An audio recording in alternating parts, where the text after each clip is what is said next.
Berilah kami telinga seorang murid yang mau mendengar, hati seorang hamba yang mengerti dan taat untuk melakukan firman-Mu. Urapi kami semua, baik hamba-Mu yang menyampaikan maupun kami semua yang mendengarkan, biar kami beroleh anugerah oleh firman Tuhan. Dalam nama Tuhan Yesus Kristus kami berdoa, haleluya, amin. Baik, shalom. Malam hari ini kita akan lanjut Bible study kita. Malam hari ini kita sampai di dalam pasal 5 sampai 7 di kitab Matius, di mana Lembaga Alkitab Indonesia memberi judul Khotbah di Bukit. Dan kita beri judul karena berbahas tentang ucapan bahagia, kita beri judul Bahagia yang dari Tuhan. Nah, ini episode yang kedua. 2 minggu lalu kita bahas tentang bahagia yang berasal daripada Tuhan. Nah, kita belajar bagaimana settingnya kemarin, kenapa ada begitu banyak orang datang, dan kenapa Yesus bisa mengucapkan ini, siapa audiensnya, dan apa tujuan Yesus menyampaikan tentang khotbah di bukit ini. Ya, kita bersyukur seri ucapan bahagia ini adalah salah satu bagian dari khotbah di bukit yang disampaikan oleh Tuhan Yesus. Perlu kita cermati bersama-sama bahwa ucapan bahagia ini kalau dibagi itu bisa dibagi ke dalam 3 bagian. Yang pertama yaitu berhubungan dengan kondisi hati manusia. Ya, kondisi hati manusia. Makanya kita bisa lihat seperti di ayat 3, miskin di hadapan Allah, itu ya. Terus semua hal-hal yang berbicara tentang hati ada di sana.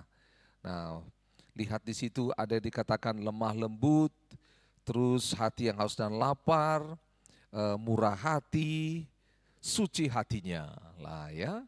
Terus yang kedua berhubungan dengan hubungan kita dengan Tuhan, yaitu bagaimana kita miskin di hadapan, dikatakan di ayat 3, miskin di hadapan Allah, sehingga kita memperoleh kerajaan sorga.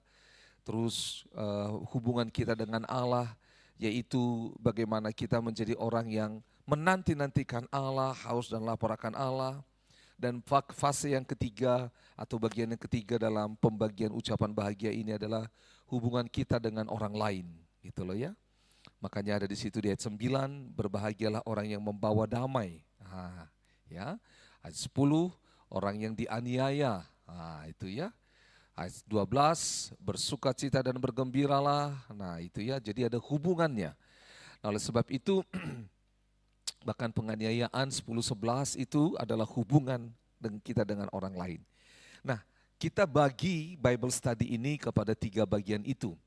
Dan hari ini karena Bible study 2 minggu yang lalu kita sudah membahas di ucapan bahagia yang pertama, yaitu yang miskin di hadapan Allah, yang berduka cita, yang lemah lembut, sudah kita bahas. 3 pertama sudah kita bahas, dan hari ini kita akan bahas 3 lagi, yaitu ayat 6, 7, dan 8. Mari bangkit berdiri, kita baca bersama-sama. Matius pasal yang kelima, ayat 6, 7, dan 8. Pada hitungan ketiga kita baca. 1, 2, dan 3. Berbahagialah orang yang lapar dan haus akan kebenaran, karena mereka akan dipuaskan. Berbahagialah orang yang murah hatinya, karena mereka akan beroleh kemurahan. Berbahagialah orang yang suci hatinya, karena mereka akan melihat Allah. Demikian firman Tuhan, silakan duduk. Yang pertama kita membahas tentang lapar dan haus akan kebenaran. Ya, lapar dan haus akan kebenaran. Nah, Bapak Ibu Saudara, siapa di sini yang pernah mengalami rasa lapar dan rasa haus? Nah, puji Tuhan. Nah, rasa lapar dan haus di sini sejujurnya karena dikatakan haus dan lapar akan kebenaran, di mana kebenaran itu adalah Allah, kebenaran itu adalah firman, sehingga kita boleh sebut bahwa haus dan lapar di sini adalah tentang hal rohani. Hal berbicara lapar dan haus terhadap firman, lapar dan haus terhadap Allah, bukan terhadap jasmani.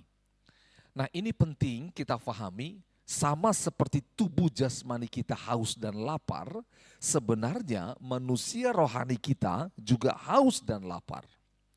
Nah, menariknya seperti Matius 5 ayat 3 bicara soal miskin di hadapan Allah, miskin itu tingkat miskinnya adalah sampai bangkrut.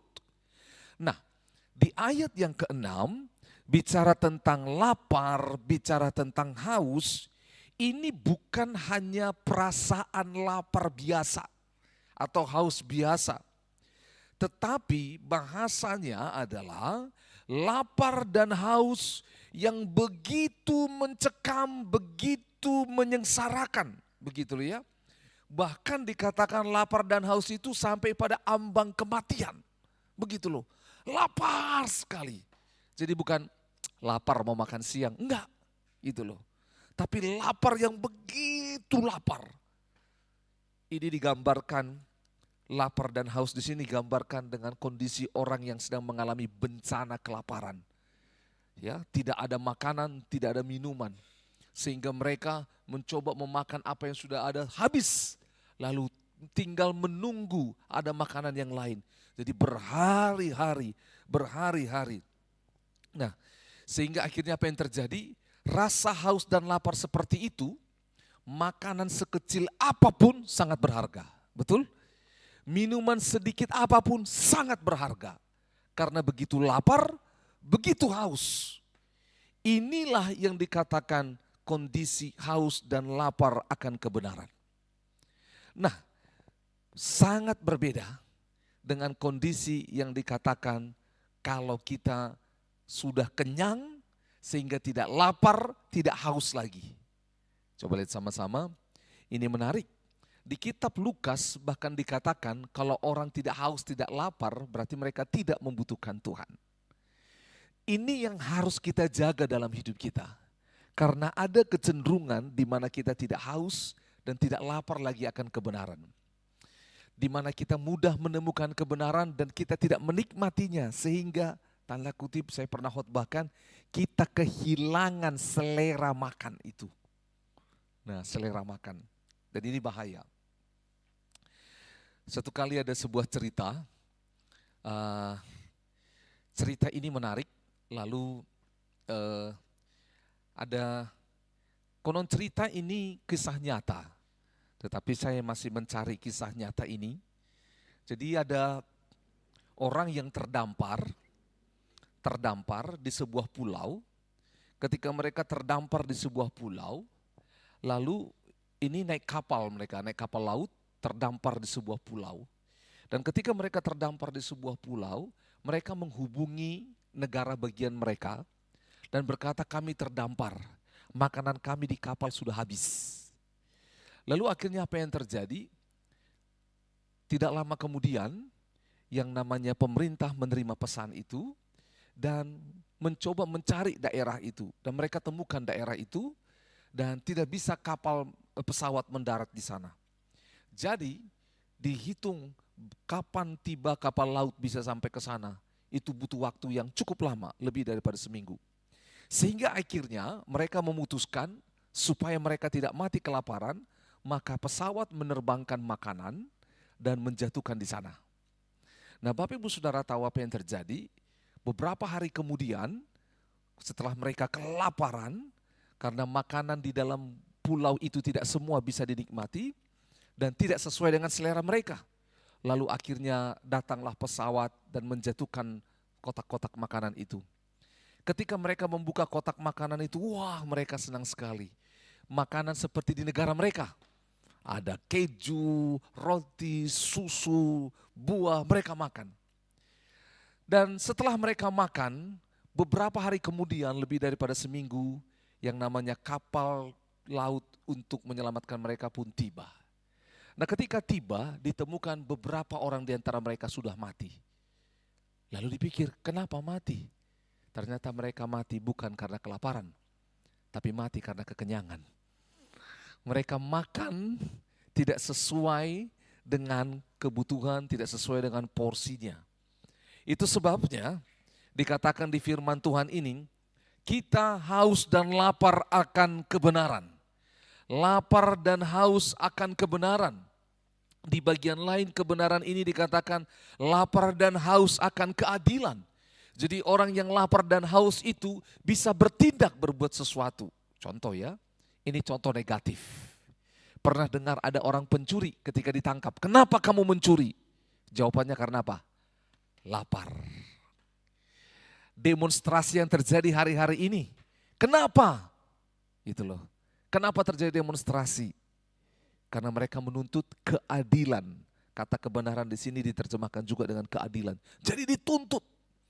Jadi ketika rasa haus dan lapar akan sesuatu tidak terpenuhi, itu mendorong kita untuk mencari supaya dipenuhkan.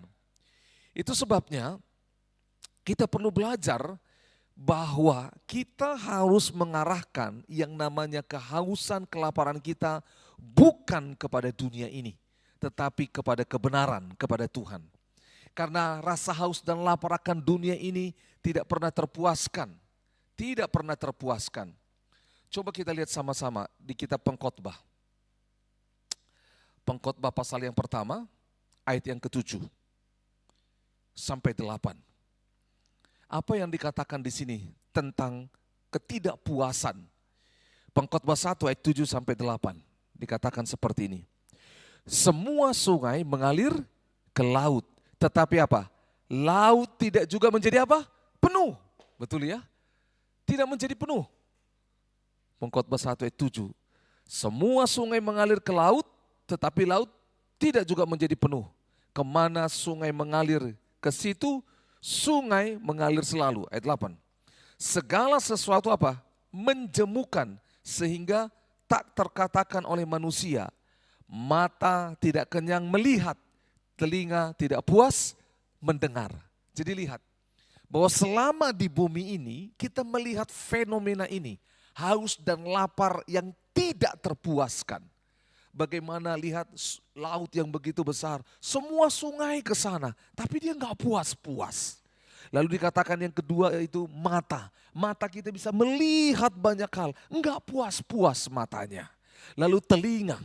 Jadi lihat, memang kita diciptakan sebagai makhluk yang tidak puas akan sesuatu.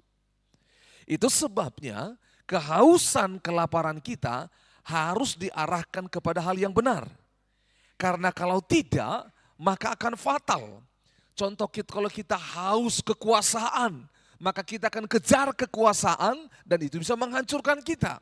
Kalau kita haus popularitas, maka kita akan mengejar popularitas dan kita akan menggunakan segala macam cara untuk mencarinya dan itu membahayakan. Hal yang sama pernah ditegur Tuhan kepada bangsa Israel di kitab Yesaya 55. Coba lihat sama-sama. Yesaya 55 ayat 2. Ini menarik sekali. Bagaimana Allah mengingatkan bangsa itu. Karena mereka salah mengarahkan haus dan laparnya. Kita baca Yesaya 55 ayat 2. Mengapakah kamu belanjakan uang untuk sesuatu yang bukan roti? Jadi salah pakai uangnya. Dan upah jeripayamu untuk sesuatu yang tidak mengenyangkan. Coba lihat. Dengarkanlah aku, maka kamu akan memakan yang baik. Dan kamu akan menikmati sajian yang paling lezat. Dari ayat ini kita temukan bahwa ada kecenderungan manusia salah dalam memenuhkan haus dan laparnya. Baik itu caranya salah maupun yang namanya pemuasan yang dibutuhkan itu apa? Salah. Itu sebabnya seperti Allah menegur mereka, mengapa kamu belanjakan uang untuk sesuatu yang bukan roti? Atau sesuatu yang tidak mengenyangkan? Gitu loh. Apakah yang bukan roti dan apakah yang tidak mengenyangkan? Berarti itu bukan makanan. Berarti sesuatu yang memenuhkan selera mereka yang lain. Nah pada saat itu adalah sesuatu yang bicara tentang keinginan daging, berbuat dosa, bahkan memberikan persembahan kepada berhala. Dan Allah berkata, dengar aku maka kamu akan makan yang baik. Dan kamu akan menikmati sajian yang lezat. Itu ya. Oleh sebab itu Bapak Ibu Saudara di ayat yang ke-6 ini. Kapan kita bisa bahagia? Kalau haus dan lapar akan kebenaran, mengapa kita bisa bahagia? Dan mengapa kita bisa dipuaskan? Karena sekali lagi kalau haus dan lapar bukan kepada kebenaran, maka kita tidak akan bahagia dan kita tidak akan dipuaskan. Itu sebabnya bagaimana kita pernah mendengar sebuah kisah di dalam Yohanes pasal yang keempat. Masih ingat bagaimana Yesus berjumpa dengan perempuan Samaria? Apa yang terjadi? Yesus duduk di sumur dan murid-muridnya pergi untuk mencari makanan. Ini menarik, mencari makanan. Tentu karena mereka apa? Lapar. Lalu setelah mereka menemukan makanan, mereka datang ketemu dengan Yesus. Mereka bawa makanan. Ini khusus di Yohanes 4 ayat 32. Yesus berkata, akan tetapi ia berkata kepada mereka, padaku ada makanan yang tidak kamu kenal. Murid-murid pikir, siapa yang kasih Yesus makan?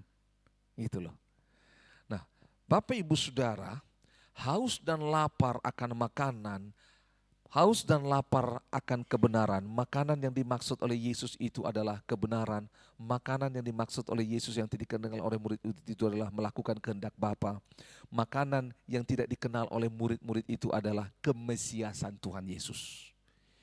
Itu sebabnya kita harus belajar bahwa hanya ketika bertemu dengan Sang Firman, bertemu dengan Mesias kebenaran, maka kehausan kelaparan kita akan dipenuhkan. Ya, lihat, makanya Yesus berkata kepada perempuan itu, panggil suamimu. Lalu perempuan itu berkata apa? Aku tidak bersuami. Dan Yesus berkata seperti ini, benar katamu, sebab 5 laki-laki yang bersamamu bukanlah suamimu. Lalu perempuan itu bertanya sampai akhirnya lihat keinginan perempuan ini untuk menggali, mencari siapa Yesus. Karena selama ini kehausan kelaparan perempuan itu adalah untuk pemenuhan nafsu jasmaninya. Tidak untuk Tuhan. Lalu Yesus datang memenuhkan. Dia lihat perempuan ini sebagai seorang pribadi yang haus dan lapar. Tapi bukan akan kebenaran, bukan akan Tuhan, tapi akan dosa. Lalu Yesus datang menyelamatkan perempuan ini. Dan Yesus membuka pintu supaya perempuan ini akhirnya diarahkan kepada haus dan lapar akan kebenaran. Sehingga lihat kenapa berbahagia dari Yohanes pasal 4 kita temukan. Perempuan ini akhirnya berkata, engkaulah Mesias itu. Lihat. Orang yang haus dan lapar akan kebenaran, mereka akan menemukan rahasia-rahasia yang membuat mereka bahagia. Orang yang haus dan lapar akan kebenaran akan disingkapkan hal-hal yang terselubung. Karena itu janji Tuhan, mereka akan dipuaskan. Kita dipuaskan oleh rahasia-rahasia sorga. Karena apa? Menarik sekali. Ketika firman Tuhan di kitab Yeremia pasal 15 ayat 16. Ini pembacaan Yeremia baru selesai kita ya di gereja ini. Yeremia 15 ayat 16 dikatakan, apabila aku bertemu dengan perkataan-perkataanmu, maka aku menikmatinya. Nah, kita bisa nikmati karena apa? Karena haus dan lapar. Benar-benar haus dan lapar. Sehingga firman itu dinikmati. Katakan sama-sama, dinikmati. Terus dikatakan juga, firmanmu itu apa? Menjadi apa? Kegirangan bagiku. Yeremia 15 ayat 16. Dinikmati. Firman itu menjadi kegirangan. Tidak berhenti di situ. Dikata lagi, firman itu menjadi apa? Kesukaan hatiku. Luar biasa. Saudara dengar baik-baik. Kenapa ini harus disampaikan? Ada banyak orang tidak haus dan lapar akan Tuhan. Tidak haus dan lapar akan kebenaran firman Tuhan. Main game bisa berjam-jam. Ketika dengar firman Tuhan khotbah 10 menit rasanya sudah seperti 3 jam. Lamanya. Udah panas pantatnya. Tapi kalau main game 3 jam gak panas-panas pantatnya. Seakan-akan ada AC-nya di pantat. Saudara dengar baik-baik. Itu karena haus dan lapar. Haus dan lapar. Contoh kenapa ada orang pacaran. Bisa ngobrol 3, 4, 5 jam gitu loh ya. Kenapa bisa? Karena mereka memang haus dan lapar. Generasi muda hari ini ada namanya terminologi sleep call. Gitu ya. Karena memang haus dan lapar terhadap pasangannya. Jadi lihat. Kalau kita haus dan lapar akan kebenaran, maka Yeremia 15 ayat 16 ini akan terjadi. Yaitu apa? saat bertemu dengan perkataan Tuhan, dinikmati, dikunyah, enak sekali, dinikmati. Terus dikatakan apa? Firman itu menjadi kegirangan, sebuah sukacita, kesukaan di hati. Gitu loh. Nah, menarik.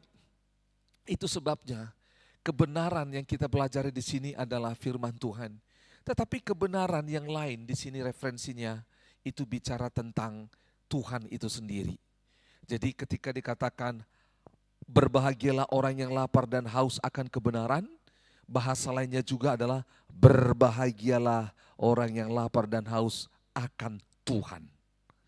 Ini digambarkan seperti Raja Daud yang dikejar-kejar oleh musuh, lalu dia berhenti di sebuah sungai dan dia melihat seekor rusa di Mazmur pasal yang ke-42. Mazmur pasal yang ke-42. Kita baca sama-sama. Mazmur 42 ayat 2 dikatakan, seperti rusa yang merindukan sungai yang berair, demikianlah jiwaku merindukan Engkau ya Allah. Jadi ada kehausan, kelaparan untuk dekat dengan Tuhan. Seperti rusa yang merindukan air. Saudara, rusa merindukan air ini karena 3 hal. Yang pertama, karena rusa itu memang haus. Jadi dia butuh apa? Minum. Tetapi yang kedua, rusa ini juga kepanasan. Dia membutuhkan air untuk membuat tubuhnya menjadi adem. Yang ketiga, rusa kalau kepanasan berkeringat mengeluarkan bau. Nah kalau dia bau, maka harimau, singa, serigala, hewan-hewan predator bisa cium dan dia terancam. Itu sebabnya yang namanya rusa itu merindukan air. Ketika dia ketemu air, dia akan mengalami 3 hal. Yang pertama, dahaganya akan dipuaskan. Yang kedua, tubuhnya akan adem, sejuk. Dan yang ketiga, ancaman predator oleh karena baunya menjadi hilang. Itu sebabnya kalau ditarik analogi ini kepada kita orang percaya, analogi rusa itu ditarik kepada kita. Kalau kita haus dan lapar rindu akan Tuhan, maka apa yang terjadi? Kehausan kita akan dunia ini akan diganti, dipenuhkan dengan kehausan laparan akan Tuhan. Kita tidak selera lagi dengan hal dunia, tapi kita selera akan Tuhan. Yang kedua, haus dan lapar akan Tuhan, jiwa kita menjadi tenang, menjadi adem, menjadi enak ketika kita ada di dalam hadirat Tuhan. Dan yang ketiga, ancaman musuh, iblis, kuasa kegelapan, itu bisa lewat oleh karena kita bersama-sama ada dalam hadirat Tuhan. Itu sebabnya ketika dikatakan berbahagialah orang yang lapar dan haus akan kebenaran karena mereka akan dipuaskan. Ada banyak hal yang dipuaskan Tuhan ketika orang saat datang kepadanya. Karena apa? Karena Tuhan yang sanggup memuaskan. Gitu loh ya. Ini ayat referensi terakhir untuk orang yang haus dan lapar akan Tuhan. Kita lihat sama-sama di Yeremia 31 ayat 25. Manis sekali ayat ini. Coba lihat Yeremia 31 ayat 25. Sebab aku akan membuat apa?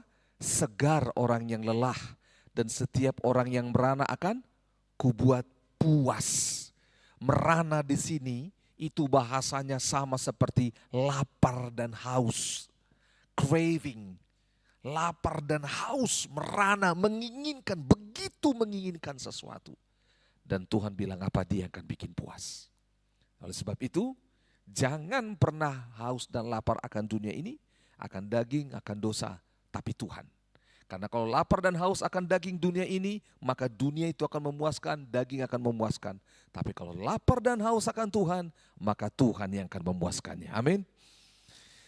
Kita masuk ke dalam bahagia yang kedua, ayat yang ke-7, Matius 5 ayat ke-7. Kita baca, 1, 2, 3. Berbahagialah orang yang apa? Murah hatinya. Katakan sama-sama, murah hatinya. Oke ya. Karena mereka akan beroleh kemurahan. Murah hati beroleh apa?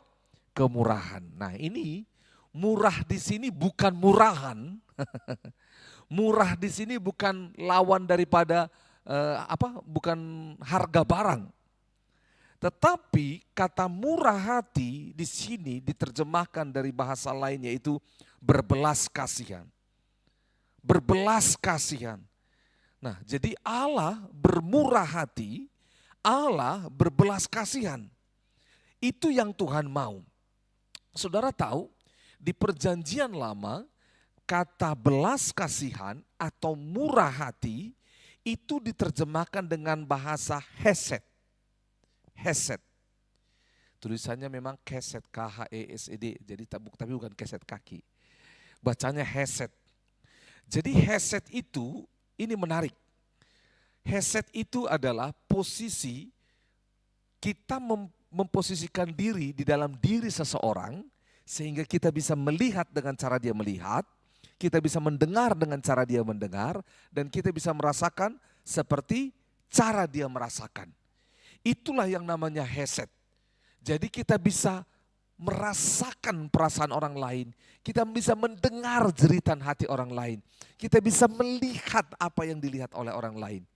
Itu yang dikatakan. Nah, ketika kita bisa merasakan apa yang dialami orang lain, maka ayat 7, apa yang terjadi? Kita beroleh kemurahan Tuhan, didorong untuk melakukan sesuatu dengan belas kasihan, menjawab apa yang menjadi kebutuhan orang itu. Kita memikirkan, karena apa? Timbul rasa simpati, timbul rasa empati, timbul rasa ingin untuk mulai menolong.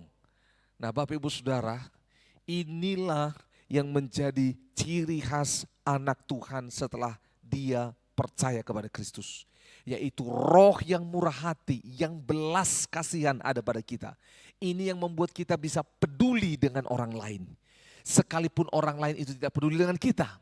Kita bisa mengasihi orang lain sekalipun orang lain itu tidak mengasihi kita. Karena apa?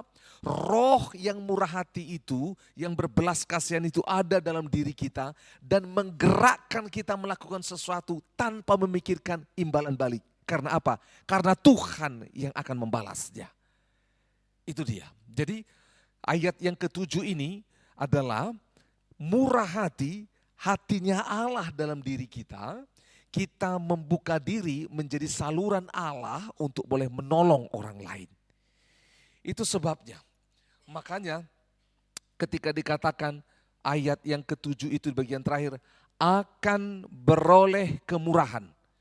Berarti itu belum, nanti. Jadi kapan beroleh kemurahan? Kalau kita murah hati.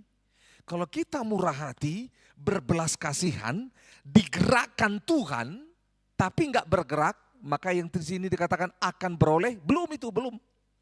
Tetapi ketika kita berbelas kasihan, digerakkan Tuhan, mulai bertindak, maka yang dikatakan akan beroleh kemurahan, itu terbuka, boom, kemurahan itu tercurah. Gitu loh. Kemurahan itu tercurah. Ya. Kemurahan itu tercurah. Istri saya sesuai namanya Mercy, ya. Nah, murah hati, lebih murah hatinya dibanding saya. Lebih berbelas kasihan, lebih mudah terdorong. Dia mengalami banyak kesaksian. Ketika dia berbelas kasihan, bermurah hati kepada seseorang, dia lakukan sesuatu seperti nothing tulus, dia lakukan saja. Dan Tuhan tidak pernah ingkar janji. Karena semua perbuatan itu seperti memiutangi Tuhan. Tuhan gantikan, itu ya. Menarik sekali. Itu sebabnya di Alkitab kita mendengar ada kisah yang menarik. Ketika bicara tentang kemurahan hati. Masih ingat tentang orang Samaria yang baik hati? Di Lukas pasal yang ke-10. Masih ingat ya? Lihat apa yang terjadi. Menarik sekali. Lihat, kita baca satu ayat saja.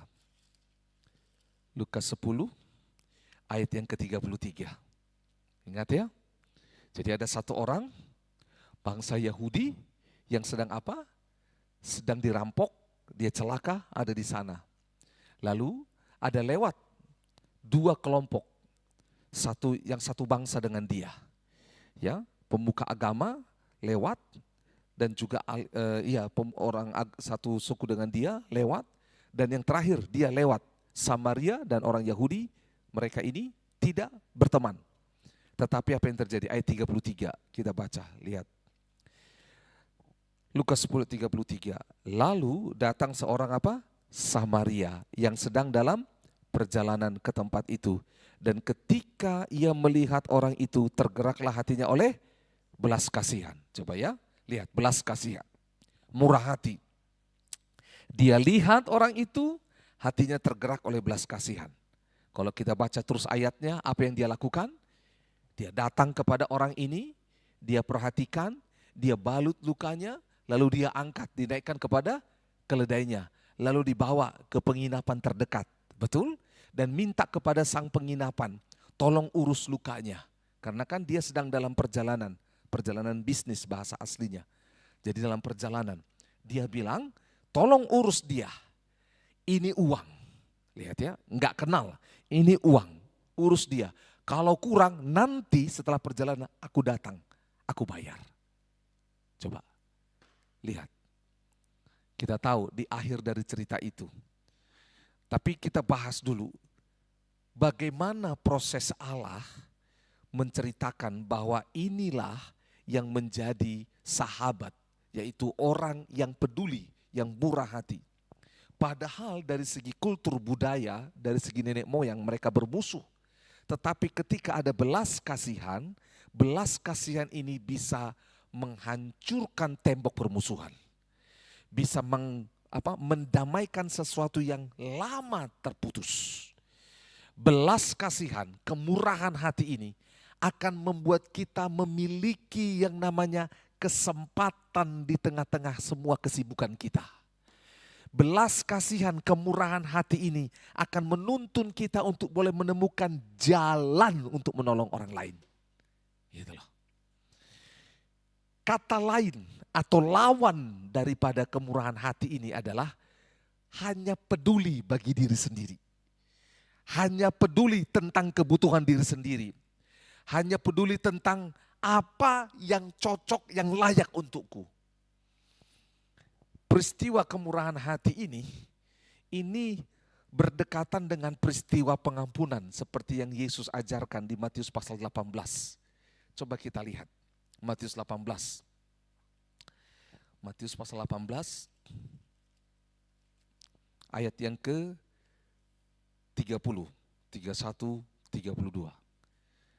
Oke, ayat 30. Tetapi ia menolak dan menyerahkan kawannya itu ke dalam penjara sampai dilunaskannya hutangnya. Masih ingat ini ya? Dan supaya saudara boleh paham. Mulai dari 28. Jadi ini ceritanya ada seorang yang punya hutang. Karena Petrus bertanya, guru kalau ada orang berdosa minta ampun, berapa kali aku harus ampuni kalau orang berdosa terhadap aku? Dibilang sampai 7 kali, Yesus berkata, bukan, aku berkata kepadamu sampai 77 kali. Gitu loh ya, wah banyak sekali.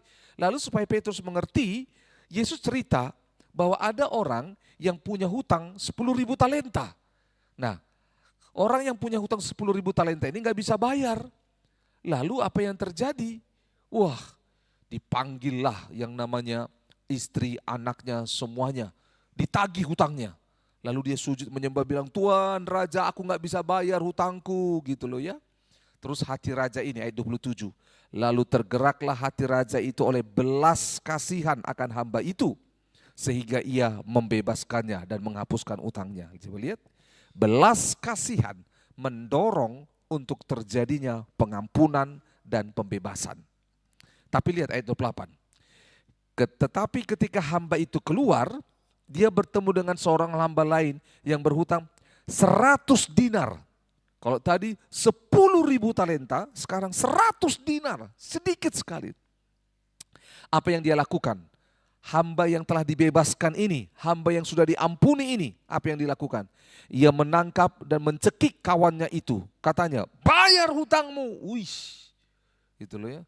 29, maka sujudlah kawannya itu. Tadi pun dia sujud pada tuan itu untuk minta pengampunan. Untuk minta supaya dilunaskan hutangnya.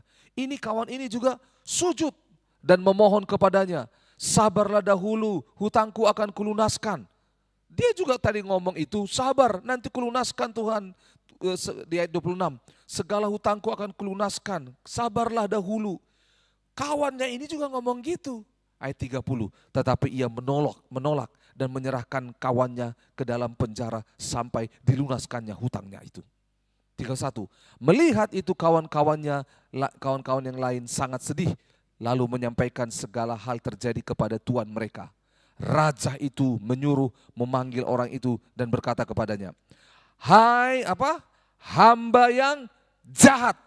Jadi lihat, orang yang tidak memiliki kemurahan hati, yang tidak punya belas kasihan, dikatakan orang yang jahat. Bayangkan. Makanya kalau kita murah hati berbahagia. Tapi kalau enggak murah hati jahat. Ini dikatakan. Hai hamba yang jahat, seluruh hutangmu telah kuhapuskan karena engkau memohonkannya kepadaku. Bukankah engkau pun harus mengasihani kawanmu seperti aku telah mengasihani engkau? Maka marahlah tuannya itu dan menyerahkannya kepada algojo sampai ia melunaskan seluruh hutangnya. Jadi lihat. Mengapa sampai Yesus berkata berbahagialah orang yang murah hati? Karena mereka ini akan beroleh kemurahan daripada Tuhan. Berbelas kasihan, maka belas kasihan dari Tuhan, pertolongan Tuhan akan terbuka keran persediaan Tuhan bagi orang yang bermurah hati. Nah, itu sebabnya ketika kita berbicara tentang hal yang murah hati ini, kita harus pahami bahwa Tuhan itu sangat rindu supaya ini menjadi gaya hidup kita. Katakan sama-sama, gaya hidup. Inilah yang terjadi dalam jemaat mula-mula di kitab Kisah Para Rasul. Ketika mereka itu percaya setelah mendengar khotbah Petrus dan ada 3.000 orang memberi diri dipermandikan. Lalu terbentuklah mulai jemaat mula-mula. Ada di antara mereka yang miskin, ada janda, ada yang tidak punya makanan. Mereka itu dipenuhi dengan roh belas kasihan, roh murah hati, saling membagi satu dengan yang lain, saling mencukupkan. Sehingga akhirnya apa? Alkitab mencatat tidak ada seorang pun di antara mereka yang miskin. Miskin yang dimaksud di situ bukan mereka berfoya-foya, tetapi apa? Semua kebutuhan hidup mereka tercukupkan oleh karena satu dengan yang lain. Ya. Berbahagialah orang yang murah hatinya. Ya, murah hatinya, bukan murah kantongnya. Karena kalau hatinya sudah, yang lain itu akan menyusul. Ya, ingat sumber kemurahan hati siapa? Allah itu sendiri. Kita sampai pada segmen yang terakhir, ayat yang ke-8. Yaitu berbahagialah orang yang suci hatinya. Wah, ya. Kalau bahasa lain berbahagialah orang yang bersih hatinya. Nah, ya. Kenapa bahagia? Karena mereka akan melihat Allah. Saudara, ini menarik. Waktu saya mempelajari arti kata suci, bersih, dalam bahasa Yunaninya disebut dengan kataros. Makanya ada sekolah STT kataros. Ada gereja kataros, ada toko buku kataros, gitu ya. Bukan kakak ros, kataros, ya. Nah, menarik, dalam budaya Yahudi, kata kataros itu dalam bahasa bahasa Yunaninya itu biasanya dipakai untuk menyebut gandum yang sudah bersih seperti beras ya, enggak ada sekamnya lagi. Orang Indonesia paham ini, tapi kalau zaman sekarang kayaknya di kota enggak. Kalau di kampung masih ingat ya bagaimana beras ditampi? Ada, kenapa harus diangkat begini? Ketika diangkat ada apa? Angin yang menghempaskan itu apa? Sekam-sekam. Sehingga yang tinggal apa? Padinya. Nah, kalau di Timur Tengah kan gak ada padi, yang ada gandum. Jadi kataros itu, bersih itu adalah proses itu. Yaitu bagaimana gandum itu diayak sehingga yang namanya angin membawa yang namanya sekam-sekam itu dengan hembusan angin. Jadi lihat, proses yang namanya suci hati, bersih hati adalah proses ada sesuatu yang harus dibuang. Karena sesuatu yang tinggal itu tidak membuat dia menjadi murni. Kalau Pak Leo kemarin hari Minggu khotbah, bagaimana emas itu ya harus dilebur supaya apa? sampah-sampahnya itu hilang sehingga menjadi emas murni. Nah, di dalam bahasa Ibrani yang namanya bersih atau suci ini diterjemahkan dengan kata bar. Nah, ya. Nah, di dalam konteks perjanjian lama, kata bar ini itu menggambarkan seperti ini. Berbaris orang, pasukan nih mau bertempur. Lalu dipilih yang memenuhi kualifikasi ikut berperang, yang tidak berdedikasi pulang. Nah, itulah namanya bar, yaitu orang-orang yang terpilih, orang-orang yang sesuai dengan aturannya, gitu loh. Jadi hampir sama dengan konsep kataros. Menjadi suci, menjadi murni, artian ada sesuatu yang dipisahkan, ada sesuatu yang dibuang, supaya tinggal tetap yang murni, tinggal tetap yang bersih, tinggal tetap yang suci. Itu yang diharapkan. Itu sebabnya proses ini tidak mudah. Kita lihat berulang kali dalam Alkitab bagaimana Allah menjelaskan tentang pemurnian. Betul ya? Dia sampai dibilang, aku menyuruh nabiku pergi ke dapur pelebur perak untuk dilihat. Oh, begitu ya. Nah, ini menarik sekali. Kita tidak punya cukup waktu, tapi ada video saya pernah lihat bagaimana dapur peleburan perak itu. Kenapa harus diuji sekian kali, dibakar dan semua. Dan ternyata satu yang menarik di video itu saya lihat, Bapak Ibu Saudara, itu panasnya luar biasa. Jadi bukan hanya peraknya, tetapi orang yang membakarnya, yang melebur itu panas sekali. Gitu loh. Jadi kita jangan hanya pikir tentang diri kita, tapi siapa. Kalau yang bakar ini tidak tahan panas, maka apa yang terjadi? Yang namanya perak, yang namanya emas yang dilebur ini tidak akan sampai bersih. Dia akan pikir sekali dua kali cukup. Alkitab berkata sampai 7 kali. Gitu loh. Enggak tahan karena panasnya. Itu sebabnya kalau Tuhan yang memurnikan, sepanas apapun dia tidak akan mundur. Dia tidak akan tinggalkan. Dia tidak akan tinggalkan itu perak, dia tidak akan tinggalkan itu emas dengan yang namanya standar yang biasa. Tidak. Dia akan tunggu sampai itu murni, sampai itu suci. Karena apa? Dengar baik-baik. Tanpa kesucian kita nggak akan bisa melihat Allah. Itu yang kita tahu sama-sama. Itu sebabnya kita belajar bersama-sama. Kalau ini menarik karena apa? Selalu banyak hati. Kalau kita baca ini, kadang-kadang kita pikir apakah hati itu, coba lihat ke depan. Bicara soal ini, anggota tubuh, tidak. Jadi kata hati di dalam hidup ketika belajar dari Matius pasal 5 ini, itu sebenarnya bukan berbicara tentang hati yang adalah organ tubuh. Tapi itu gambaran tentang apa? Keseluruhan hidup, keseluruhan pemikiran kita, batin kita. Gitu loh. Jadi ketika tadi di atas itu semua bicara tentang semua tentang hati, itu bukan organ tubuh. Gitu ya. Murah hati itu bukan bicara hatinya yang organ hatinya. Ketika bicara tentang yang namanya suci hati, bukan bicara tentang organ tubuhnya, tetapi bicara tentang seluruh hidupnya yang suci. Nah, ketika dikatakan karena mereka akan melihat Allah, ini menarik. Kalau membahas tentang melihat Allah ini cukup panjang, karena saudara dengar baik-baik, ya memang benar, siapa yang bisa melihat Allah? Yang bisa melihat Allah orang yang suci hatinya. Kalau baca di kitab Mazmur pasal 24, yang bersih tangannya, suci hatinya. Ada satu tokoh di dalam Alkitab yang menjadi referensi yang pernah melihat Allah. Yaitu siapa? Musa. Apa yang terjadi persiapan Musa untuk melihat Allah? Lihat, Allah akan datang di gunung itu. Dipagari gunungnya supaya jangan ada orang yang masuk ke dalam, hewan pun jangan. Lalu seluruh bangsa itu harus bersih, harus mandi, bajunya diganti, pakai warna putih. Musa harus doa puasa 40 hari, baru dia naik, dalam posisi doa puasa 40 hari, dia berjumpa dengan Tuhan di atas. Lihat, Tuhan datang dalam kemuliaannya. Karena enggak ada yang bisa melihat Tuhan. Jadi kalau bahasa melihat Allah ini, itu adalah frase untuk berkata berjumpa dengan Tuhan. Ini bagian daripada eskatologi, yaitu apa? Ketika kita selama hidup ini, di dunia ini bisa menjaga hati, hidup kita murni, suci seperti kehendak Allah.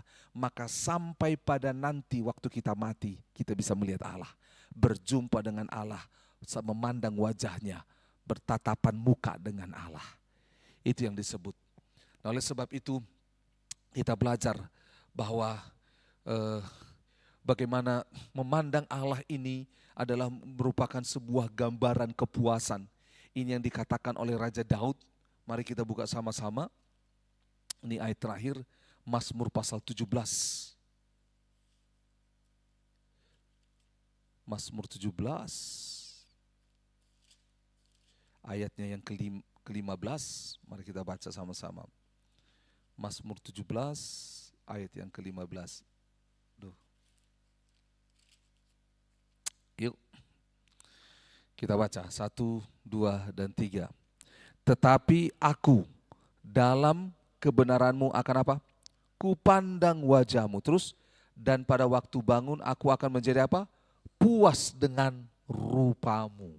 Gitu loh ya. Puas dengan rupamu. Ini menarik.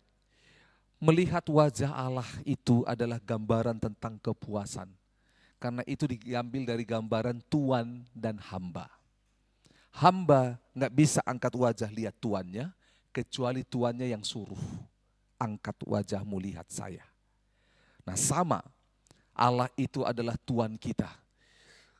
Kepuasan seorang budak adalah bisa memandang wajah tuannya. Berarti aku diterima, aku dihormati, aku dilayakkan. Itu sebabnya dikatakan waktu dia, dikatakan ayat 15 tadi itu, memandang wajah Tuhan, dia bangun menjadi puas dengan rupa Tuhan. Itu sebabnya di kitab Imamat setiap hari Minggu pendeta berdoa seperti itu. Tuhan menghadapkan wajahnya kepadamu dan memberimu kasih karunia. Wah, itu ya. Dia menyinari engkau dengan wajahnya dan memberimu kasih karunia.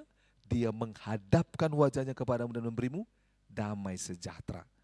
Jadi ketika dikatakan berbahagialah orang yang suci hatinya di Matius 5 ayat yang ke-8. Karena mereka akan melihat Allah, melihat wajah Allah. Artinya apa? Menerima kasih karunia Tuhan, menerima damai sejahtera Tuhan.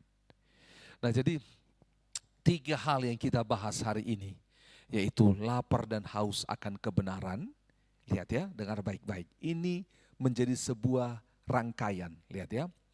Orang yang haus dan lapar akan kebenaran, dia dipuaskan oleh kebenaran. Hatinya, pikirannya dipuaskan kebenaran. Nah kebenaran itu ketika menguasai hati, pikirannya, akhirnya membuat dia menjadi berbelas kasihan, membuat dia jadi bermurah hati. Nah ketika kebenaran itu dan belas kasihan itu timbul dalam dirinya, dia lakukan semua kebenaran Tuhan, itu menyucikan hidup dia sehingga akhirnya dia bisa melihat Allah.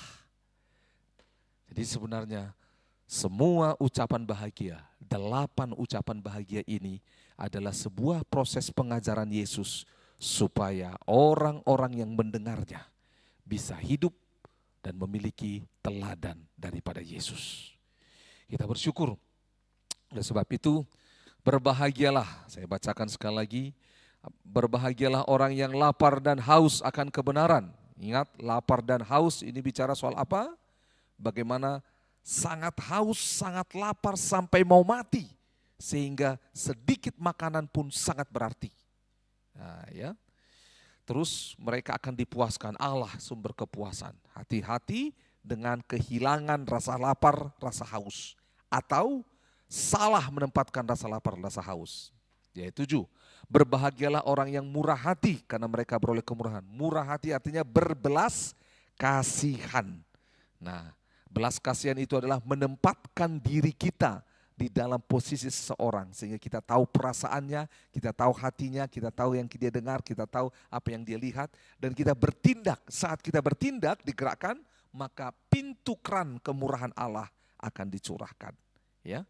Yang terakhir ayat 8, berbahagialah orang yang suci hatinya. Kata suci hatinya ini, kata ros, bicara tentang seperti gandum itu yang bersih oleh karena sesuatu yang dibuang dengan angin itu ya. Ada yang bilang itu seperti Roh Kudus yang membersihkan angin itu. Dan juga bicara soal bar, yaitu apa? Kumpulan tentara yang terpilih.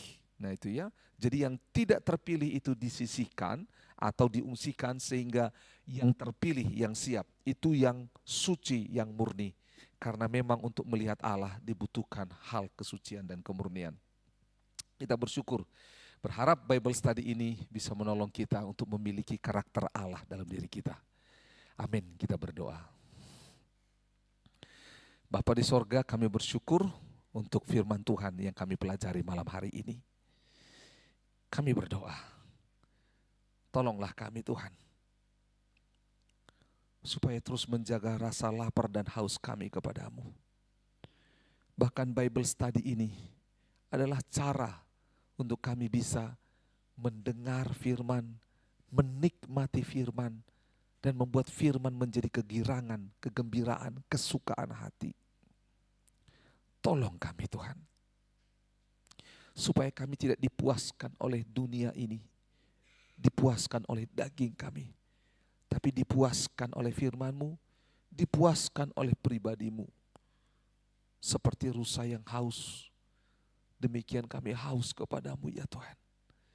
Kami berdoa, kalau ada di antara kami mulai kehilangan selera, kehausan, kelaparan akan Tuhan, kembalikanlah ya Tuhan. Kembalikanlah ya Tuhan.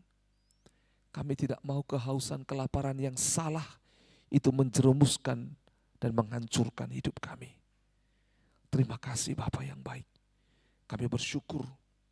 Kami berdoa pula, tolonglah kami untuk punya kemurahan hati. Tolonglah kami untuk punya belas kasihan. Tolonglah kami ya Tuhan.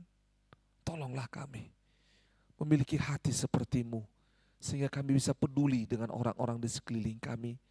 Kami bisa memberi diri sebagai alat Tuhan untuk menjamah mereka. Supaya seperti Matius pasal 25, kami bisa bertemu dengan orang-orang di penjara. Kami bisa bertemu dengan orang-orang yang telanjang. Kami bisa bertemu dengan orang-orang yang kelaparan. Dan belas kasihan Tuhan menggerakkan kami gereja-Mu untuk boleh menolong mereka. Bukakanlah pintu keran anugerah kemurahan itu, pintu kemurahan itu bagi kami ya Tuhan. Terima kasih. Dan kami berdoa hari lepas hari, murnikanlah kami, sucikan kami ya Tuhan. Sehingga kami dilayakkan oleh Allah. Oleh karena anugerah, oleh karena kuasa darah-Mu. Disucikan, dilayakkan untuk bisa memandang wajah-Mu. Sebab memandang wajah-Mu adalah kepuasan bagi kami. Memandang wajah-Mu adalah kemuliaan bagi kami. Sebab dari-Mu-lah damai sejahtera dan kasih karunia. Terima kasih Tuhan. Tolong kami Tuhan, hati kami murni, suci Tuhan. Hidup kami murni, suci di hadapan Tuhan dalam nama Yesus. Tidak tercemari oleh kotoran-kotoran dunia ini. Terima kasih Bapa yang baik. Kami bersyukur untuk firman Tuhan, untuk Bible study malam hari ini. Mari terus pakai firman ini untuk mengajarkan kami semuanya. Terpujilah nama-Mu. Dalam nama Tuhan Yesus Kristus kami sudah berdoa. Haleluya. Amin.